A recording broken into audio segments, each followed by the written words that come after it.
মহারাজা তোমারে সেলাম।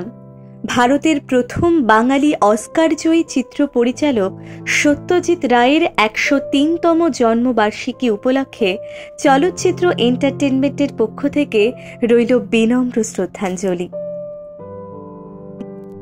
প্রতিটি গ্রীষ্মই বাঙালিকে ঘুরে ফিরে কম বেশি দার্শনিক করে তোলে। তার একটা বড় কারণ ২৫শে বৈশাখ, অন্যটি সত্যজিৎ যাপন। আসলে চিন্তার স্ফুরণ, সময়ের তুলনায় এগিয়ে থাকা সামাজিক চেতনা, ভবিষ্যতের দিক নির্ণয়, কালজয়ী কর্মজীবন এবং ক্ষণজন্মা প্রতিভার সমন্বয়ে গোটা ১৯ শতক ও বিংশ শতাব্দী জুড়ে বাংলার মননে যে বৈপ্লবিক আলোড়ন ঘটে গিয়েছিল, যাকে আমরা অনেকেই বাংলার নবজাগরণ বলে থাকি, তার অভিমুখ রামমোহনে আরম্ভ হয়ে যদি রবীন্দ্রনাথে উৎকর্ষ লাভ করে, তাহলে সত্যজিৎ রায়ের বহুমুখী প্রতিভা সেই বেঙ্গল রেনেসাঁর সম্ভবত শেষতম অধ্যায়। চলচ্চিত্রকার সত্যজিতের মূল্যায়ন করতে গিয়ে জাপানি চিত্র পরিচালক আকিরা কুরোসাওয়া একবার বলেছিলেন, শ্রী রায়ের ছবি না দেখা আর পৃথিবীতে চাঁদ আর সূর্য না দেখে বেঁচে থাকা একই ব্যাপার।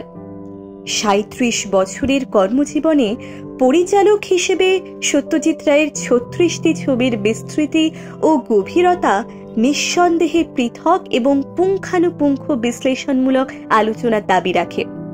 ছবির প্রয়োজনে হোক কিংবা স্বাধীন শিল্পী হিসেবে অলঙ্করণ, কস্টিউম ও গ্রাফিক ডিজাইনিং, চিত্রনাট্য ও সাহিত্য রচনা, সম্পাদনা অথবা সুর সৃষ্টির মতো চারুকলার বিভিন্ন পরিসরে তার অবাধ ও দক্ষ চলাচল। রায় চৌধুরী বা রায় পরিবারের যোগ্য উত্তরসূরি হিসেবে তার স্বতন্ত্র ও সফল পরিচিতি, জনমানসে তার প্রগাঢ় ব্যক্তিত্ব ও উপস্থিতি জন্ম শতবার্ষিকীর দোরগোড়ায় এসেও সত্যজিৎ রায়কে আজও সমান প্রাসঙ্গিক, সমান আধুনিক করে রেখেছে। অভিযান ছবিতে ট্যাক্সি চালক নরসিংহের জীবন যেমন ভুলের মাসুল দিতে দিতে আচম্বিতে একেবারে শেষ মুহূর্তে নেওয়া সিদ্ধান্তে মুক্তি বা রিডেমশন লাভ করে, তেমনি নায়ক ছবির দেবতুল্য ম্যাটিনি আইডল অরিন্দম ট্রেনে চেপে কলকাতা থেকে দিল্লি যাওয়ার পথে বিবেকরূপী সহযাত্রীর কাছে নিজের গ্লানি স্বীকার করে দায়মুক্ত হয়। এদিকে কাপুরুষ ও মহাপুরুষ ছবিতে রচিত হয় নৈতিকতা, অনৈতিকতা, সংকল্পবদ্ধতা, সিদ্ধান্তহীনতার দোলাচলে আবদ্ধ করুণ ও হাস্যরসাত্মক দুটি আখ্যানের দ্বন্দ্ব সমাস।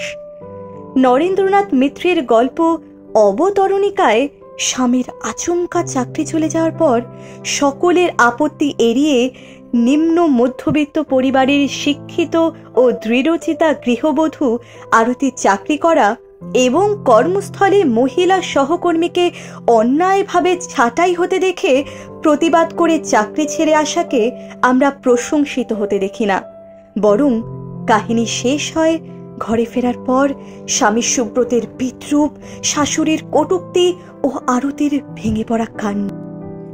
অন্যদিকে মহানগর ছবির শেষে দেখি অফিস থেকে বেরিয়েই আরতির সঙ্গে সুব্রতের হঠাৎ দেখা হয়ে যায় এবং পুরোটা শুনে সুব্রত বলে, তুমি যা পেরেছ তা হয়তো আমি পারতামই না।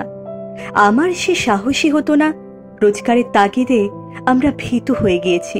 জানো, আজ আমাদের এত দুর্দিন, আজ বাদে কাল কি হবে কিছু ঠিক নেই, তবু আমার ভালো লাগছে। আরতি বলে, এত বড় শহর, এত রকম চাকরি, দুজনের একজনে কি পাবো না একটা? সুব্রত উত্তর দেয়, আমার বিশ্বাস দুজনই পাব। শেষ দৃশ্যে পরন্ত বিকেলের আলোয় দুজনে হাত ধরাধরি করে হাঁটতে হাঁটতে মিশে যায় শহরের অগুন্তি মানুষের ভিড়ে। জ্বলে উঠেছে ল্যাম্পপোস্ট। আরতি, সুব্রত একসময় ফোকাসের বাইরে অদৃশ্য হয়ে যায়। ক্যামেরা ফোকাস করছে স্ট্রিট ল্যাম্পে। এই আশাবাদ একদিকে সত্যজিৎকে যেমন তার ভাবগুরু রেনোয়া ও ভিক্টোরিও ডিসিকার সঙ্গে একাত্ম করে, তেমনি চারুলতার শেষ দৃশ্যে ফিচ শটের ব্যবহার যেন ক্রুফোর দি ৪০০ ব্লোজের শেষ দৃশ্যে পরিস্ফুট অদম্য আরতি ও অসহায়তাকেও মনে করিয়ে দেয়।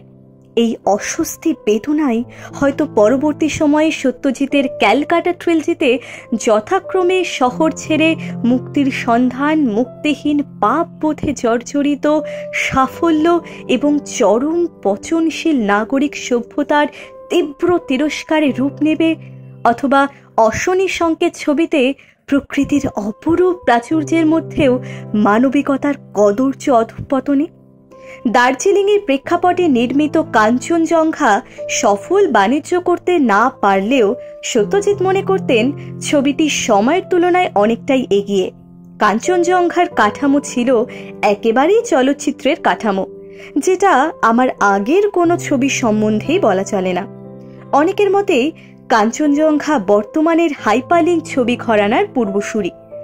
সত্যজিৎ রায়ের শিল্পমাধ্যম আমাদের নৈতিক মূল্যবোধের অবক্ষয়, শাখা প্রশাখা, ব্যক্তি বনাম সমাজ, গণশত্রু, বর্ণভেদ ও জাতপাতের ভয়াবহতা, সদ্গতি, রাষ্ট্রীয় সন্ত্রাস ও ফ্যাসিবাদ, হীরক রাজার দেশে, উগ্র জাতীয়তাবাদ বনাম মানবতাবাদ, ঘরে বাইরে এবং সভ্যতার সামগ্রিক সংকটের আগন্তুক সঙ্গে পরিচয় করিয়েছে, ভাবতে শিখিয়েছে।